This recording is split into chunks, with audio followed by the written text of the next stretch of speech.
하나님 말씀 마태복음 14장입니다. 마태복음 14장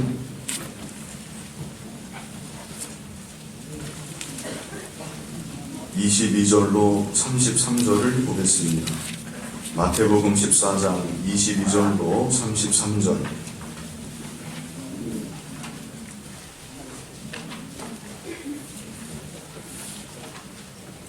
마태복음 14장 22절로 33절입니다.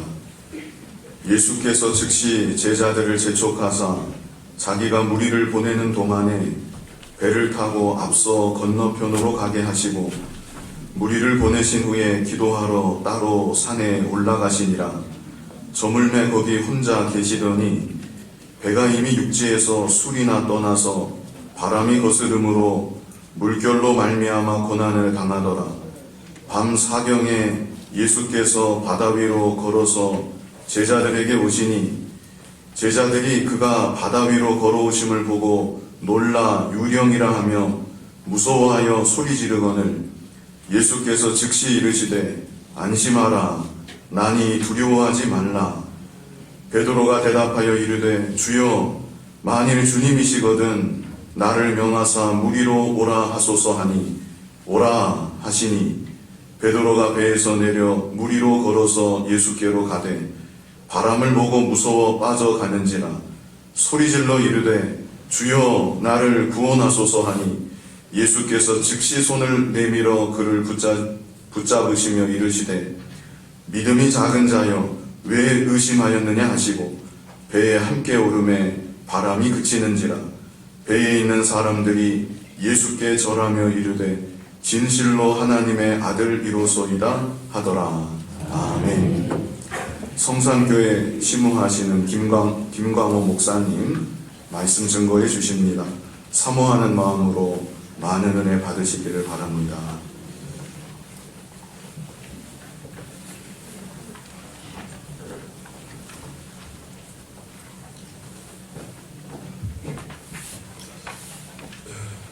반갑습니다. 오늘 여기 본문의 말씀은 우리가 너무나 좀 친숙하고 쉽게 잘 알고 있는 그런 본문입니다. 오늘 본문 말씀 핵심의 내용은 제목에서 제가 이렇게 밝힌 것처럼 왜 예수님께서 이런 풍랑을 만나게 하셨을까 하는 그런 이제 목적, 예수님이 풍랑을 만나게 하신 목적이 뭐냐 라고 하는 것을 본문을 통해서 다시 한번 잘 아시고 계시겠지만 2024년도 한 해를 또 출발하면서 우리 각자가 가정이라는 그런 배, 또 교회라고 하는 그런 배, 우리 교단적으로 교단이라고 하는 그런 배를 한 해 동안 또 항해를 한다고 할 때에 풍랑이 안 만나면 좋겠지만 분명히 풍랑을 만날 수 있을 것이고 어쩌면 이미 지금 그런 풍랑 가운데 있을 수도 있을 것입니다. 그러한 가운데서 주님이 이 풍랑을 만나게 하신 목적을 다시 한번 되새기면서 그 풍랑을 잠잠케 하고 또 주님의 뜻을 이루어드리는 그런 한 해가 되었으면 좋겠습니다. 오늘 배경으로 우리가 잘 아는 것처럼 오병이어 큰 이적이 일어난 그런 사건 후에 있었습니다. 우리 예수님께서 물고기 2마리, 버리떡 5개로 남자만 5,000명이니까 우리가 대략 보통 한 15,000, 2만 이렇게 생각하는데 한 10,000명 이상 어마어마한 사람들이 그 어린아이가 가져온 그 도시락을 먹을 버리떡 5개, 물고기 2마리를 가지고 축사하셔서 하나님 앞에 감사기도 드리시고 놀라운 이적을 베풀었습니다. 그런데 이제 그 이적을 베풀 때에 예수님이 이적을 베푸셨지만 그 제자들이 이제 예수님을 수종들어서 예수님께서 베풀어 놓으신 어마어마한 한꺼번에 베풀어서 나눠주셨는지 아니면 제자가 오면 그 제자가 가지고 막 그때그때 주셨는지 우리는 잘 알 수 없지만 하여튼 제자들이 예수님을 수종 들어서 50명 100명씩 다 앉혀놓고 예수님에게 그 떡과 고기를 물고기 받아가지고 사람들에게 막 가서 사람들은 아마 눈이 막 이렇게 커지고 입은 이만큼 벌어지고 너무 놀래가지고 너무 신기하고 그래서 결국 이제 예수님이 야 저분이 바로 그 선지자구나. 우리가 신명기 18장 15절에 기록한 대로 모세가 나와 같은 선지자 예수님 그리스도 이분이 바로 그리스도다. 그래서 야 이분을 우리 이제 왕으로 삼자. 억지로 임금을 삼으려고 한다. 라고 이렇게 우리 요한복음 6장 15절에 보면 말씀하고 있습니다. 그런 상황. 그러니까 이제 우리 오늘 본문 22절에도 보면 예수님께서 즉시 제자들을 막 재촉하셨어요. 뭔가 지금 이게 상당히 급한 일이라는 거죠. 즉시 제자들을 막 재촉해서 배를 타고 건너편으로 건너가라. 제자들 빨리. 그 사람들은 예수님이 보내시고 이 내용 속에서 뭔가 여기 문제가 발생했구나 라고 하는 것을 우리가 알 수 있지 않겠습니까?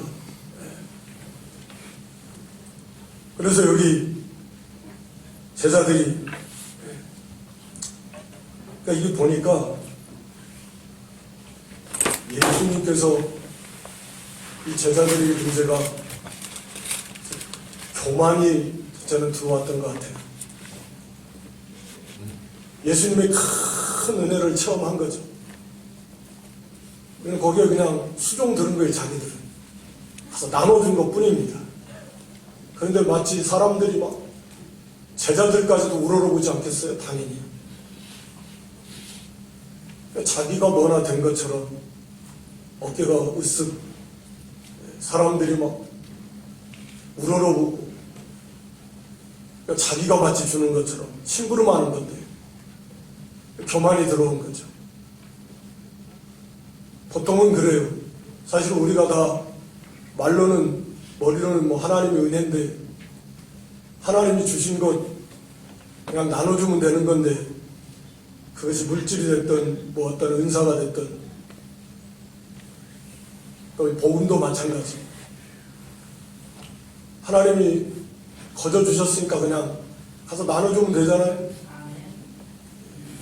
뭐 그거 가지고 사실 한국 교회가 하나님께 많이 받았는데 하나님 거저 주신 건데 나눠주면 되는데 뭐 그걸 가지고 교만하게 생각할 필요도 없습니다. 물질도 하나님이 그냥 거저 사실은 주신 거잖아요. 그러면 그냥 나눠주면 되는 거지 뭐 내가 교만이 들어와가지고 어떤 은사도 마찬가지입니다. 하나님 놀라운 은혜를 주셨으면 그냥 가서 나눠주라는 거예요. 그거 가지고 교만하지 말고 그러면 되는 건데 우리가 연약한 사람인지라 보통은 그렇게 되지 않습니다. 보통 교회도 보면 다 똑같은데 좀 교회가 막 사람 많고 그런 큰 교회 다니면 괜히 으쓱해가지고 시골 교회 뭐 조금 연세 드신 분들만 몇 분 계신 교회 가면 사실 믿으면 그분들이 더 좋을 수도 얼마든지 있는데 뭐 봉사를 하면 내가 뭘 도와주는 것처럼 그냥 하나님 이거 주셨으면 주신 거 가지고 나눠서 겸손한 마음으로 심부름하면 되는 건데 우리가 보통 여러 가지 면에서 다 그렇게 교만에 빠지기 쉽습니다. 선교 나가서도 그런 교만한 마음이 들 수도 있을 것 같고요. 여러 가지 면에서 개인적으로도 마찬가지고요. 주님이 보실 때 벌써 이 제자들은 그런 교만이 들어왔다고 볼 수 있습니다. 교단적으로는 안 그럴까요? 하나님이 놀라운 진리 주셨는데 나눠주면 되는 거 우리가 거저 받았으니까 하여튼 간에 모르겠습니다. 그리고 또 한 가지는 보면 욕심이 들어왔다고 보여져요. 욕심이. 이 지금 요한복음 6장 15절에 억지로 임금을 삼으려고 했다고 그랬죠. 그렇지 않아도 우리가 이 주의 마태 20장에 가서 보면 세베대의 아들 야고와 요한의 어머니가 예수님에게 좌회전 우회전 하려고 그거 좀 하려고 하니까 나머지 제자들도 속에서 막 분이 나와가지고, 더군다나 예수님을 사람들이 임금을 삼으려고 하니까 야 이제 한 잔씩 하면 되겠다. 지금 정신이 거기에 쏙 팔린 거죠. 욕심이 쏙 들어오고 세상 것이죠. 그러니까 언제나 우리가 잘 알듯이 은혜가 넘치는 곳에 마귀 역사도 많다 그래요. 하나님의 놀라운 역사가 나타나는데 바로 그때가 이제 넘어지기 쉬운 때고, 제자들은 거기에서 걸려 넘어진 것으로 보여져요. 그러니까 예수님이 제자들만 따로 태워서 보내시는데도 거기에 배가 없어요. 사람들의 말에 비하면 그 배가 한 대밖에 없습니다. 그럼 자기들을 태워서 건너편으로 건너가라고 예수님이 말씀하시면 제자들이 예수님, 주님은요, 주님과 함께 가려고 하고, 만약에 우리 가면 배도 없는데 어떻게 하시려고, 이런 주님에 대한 관심이 있어야 되는데 주님을 함께 하려고 하는 건데 그런 거 없어요. 지금 마음이 딴 데가 있으니까. 그래서 주님께서는 이 문제를 해결을 하시려고 하는 거죠. 그래서 배를 태워서 보낸, 다시 말하면 우리가 머릿속으로 싹 그려지는 그림인데, 지금 제자들의 신앙의 상태가 사실은 주님과 함께 할 수 없어요. 이미 주님이 껍데기로는 주님과 함께 한다고 해도 이미 그 자리에는 주님을 모실 수 있는 그들의 마음에 여력이 없는 거죠. 그것을 그림 자체로 보여주는 거예요. 그들의 신앙의 상태가 그들만이 지금 가고 있는 거예요. 예수님 없는, 예수님을 따른다고 하면서 사실은 이미 욕심과 교만이 가득 차가지고 예수님이 없는 그런 제자의 모습. 지금 예수님은 그걸 지금 회복시켜 주시는 것입니다. 그래서 즉시 그들을 배를 태워서 보냈습니다. 그리고 예수님은 기도하러 가셨고, 그래서 여기 요한복음 6장 16절에 보면 해 저물 때 이들이 출발을 했습니다. 해 저물 때 보통 하여튼 6시경으로 본다고 하면 예수님이 찾아오실 때가 밤사경이니까, 밤사경 25절은 밤사경은 새벽 3시에서 6시경. 그러니까 적게 잡으면 9시간, 길게 잡으면 한 12시간 가까이. 이들이 바다에 있었는데 이 술이 열흘이라고 이렇게 23절에 보면, 24절에 배가 이미 육지에서 술이나 떠났다. 요한복음에 보면 그 10여리라고 이렇게 정확히 말씀하고 있고, 원문에는 그게 25스타디온, 30스타디온 거리라고 표현되어 있다고 하니까, 하여튼 그 배가 최종적으로 나아간 거리는 한 4.6에서 5.6km 정도, 그러니까 5km 이쪽 저쪽. 갈릴리 바다가 폭이 10km고 길이가 20여 km 정도 된다고 하니까 지금 그 한 가운데, 그러니까 해 저물 때 한 6시경에 출발했는데 새벽 3시, 4시에서 6시경, 그 시간이 됐는데도 바다 한가운데, 그러니까 밤새도록 어느 정도 나아간 다음에 이제 여기 오늘 본문에도 그랬죠. 24절에 바람이 거슬리므로 물결을 인하여 고난을 당하더라. 이 고난을 당하더라는 단어가 이렇게 찾아보니까 이게 이제 우리 계시록 12장 2절에도 나온 여자가 막 해산해서 아이를 낳는다, 그 해산한다는 단어로도 쓰입니다. 그러니까 얼마나 이게 고통이 심했는가를 나타내주는 표현입니다. 소리소리 질렀을 것 같아요. 해산할 때 욕도 하고 그런 데잖아요. 그러니까 이들이 물론 욕을 하고 그러지는 않았겠지만 너무 무섭고 있는 힘을 다하고 소리소리 지르고 극도의 공포와 두려움에 사로잡혔을 것이고 기진맥진해질 때까지 그렇게 고난을 많이 겪었다라는 것을 충분히 알 수 있습니다. 처음에는 뭐 우리들이 잘 아는 것처럼 이 갈릴리 바다가 자기들 마당 놀이터가 같고 거기서 뭐 생업 터전이고 자신감도 있었을 것이고 뭐 배에 뭐 바다하면 너무 잘 아는 사람들이지만 그런 자신감도 있었을 것입니다. 그러나 뭐 잘 알듯이 그 자기들의 모든 힘을 다 쏟아서 수단과 방법을 다 동원해도 안 되는 겁니다. 이제 죽음의 공포와 두려움이 올 수밖에 없고 이들의 머릿속에 그런 자기들이 뭐 대단한 것 같은 줄 알았지만 자기들이 무슨 뭐 능력이 있는 줄 알았지만 아무것도 아니에요. 우리가 다 알듯이 대단한 것 같아도 사실은 아무것도 아닙니다. 그걸 아는 거하고 실제로 깨닫는 건 참 차이가 많은데 그걸 절절하게 그들이 깨달으면서 자기들은 주님 없으면 안 되는구나.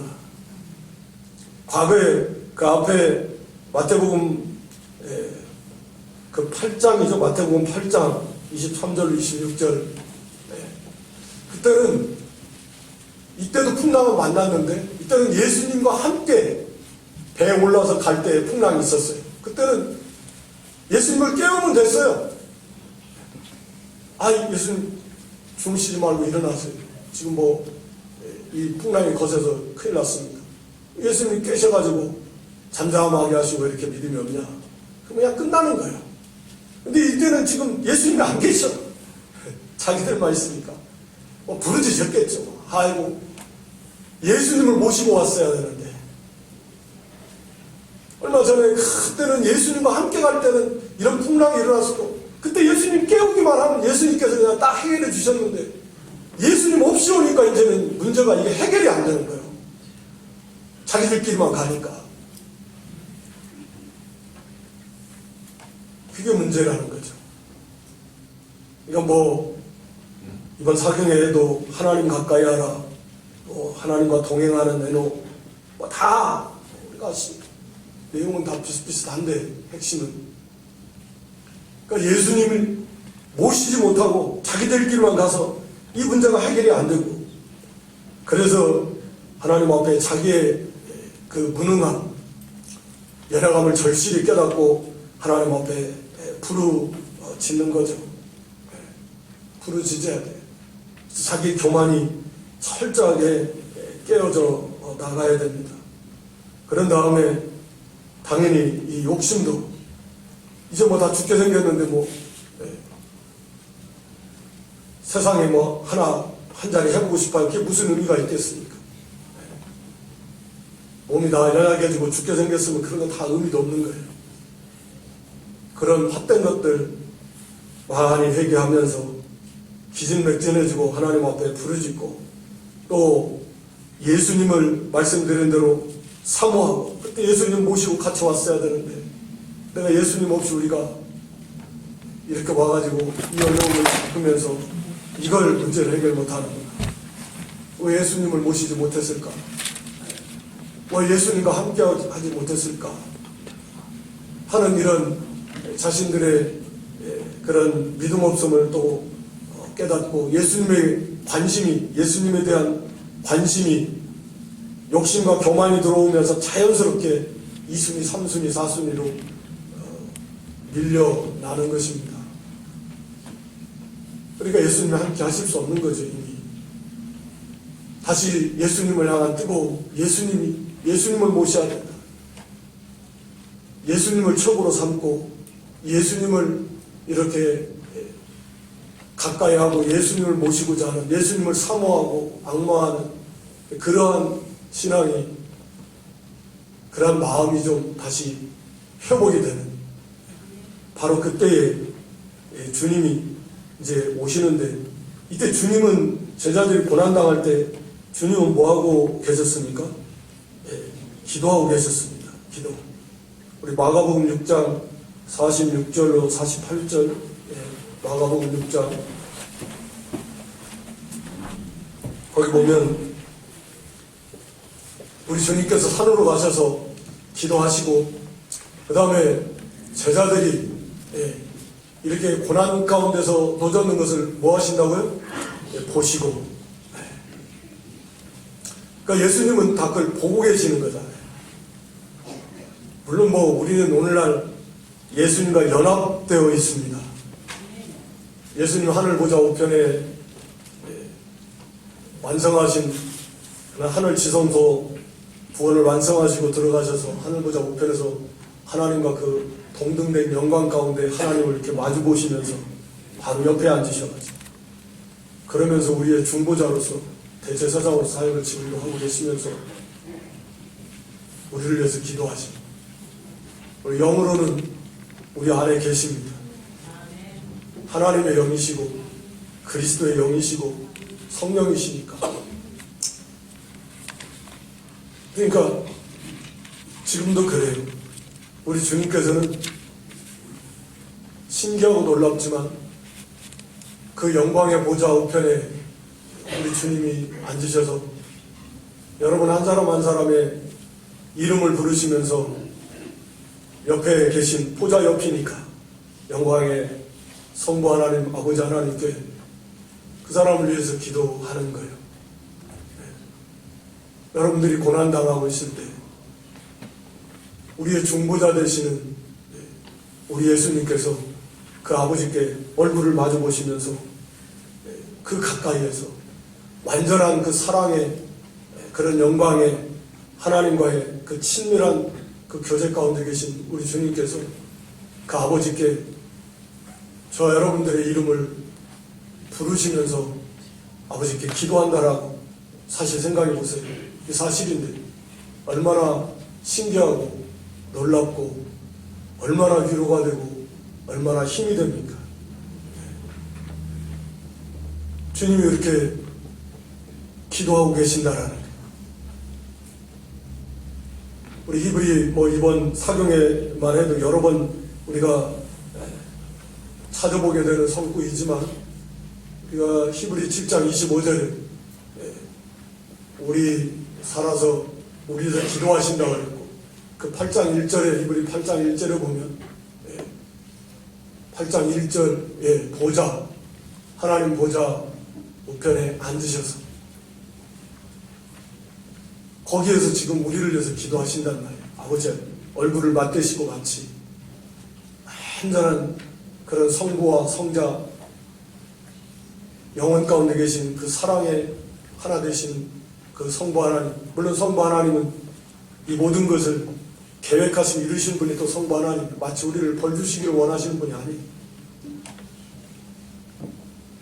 그런 사랑의 아버지께 우리 사랑의 주님께서 이 고난받은, 고난 가운데 있는 그런 형제들 또 사랑하는 자녀들을 위해서 기도해요. 그러니까 우리가 그걸 항상 생각하면 낙심할 일이 없어요. 이거 지금 물에 빠져 죽으라고 오는 시험이 아니잖아요. 우리를 좀 깨우쳐서 만들려고 하는 시험이지. 아직 망해라, 죽어라, 그건 심판이지. 시험이 아니에요. 그러려고 하면 그게 뭐 힘들겠어요. 그냥 잠깐 즉시 오라고 하면 오실 가는 거지 뭐. 그러나 반드시 하나님께서 감당할 만하게 해달라. 물에 빠져 죽지 않도록 해줘. 낙심하지 않게 해줘. 소송사여 찬송하세 찬송 성문 성자 성령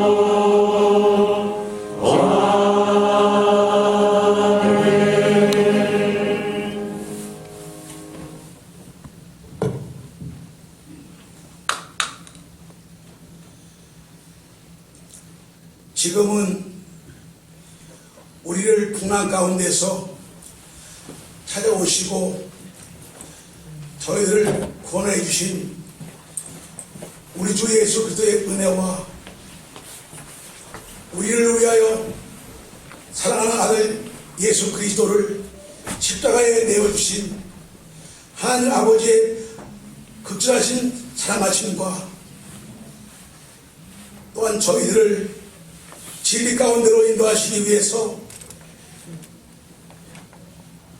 역사하시며 인도하시는 성령님의 은혜가 특별히 오늘 점심을 준비하고 대접하는 시온 성산교회 의회와 오늘 이 자리에 모인 모든 성도들 위해 함께할지어다.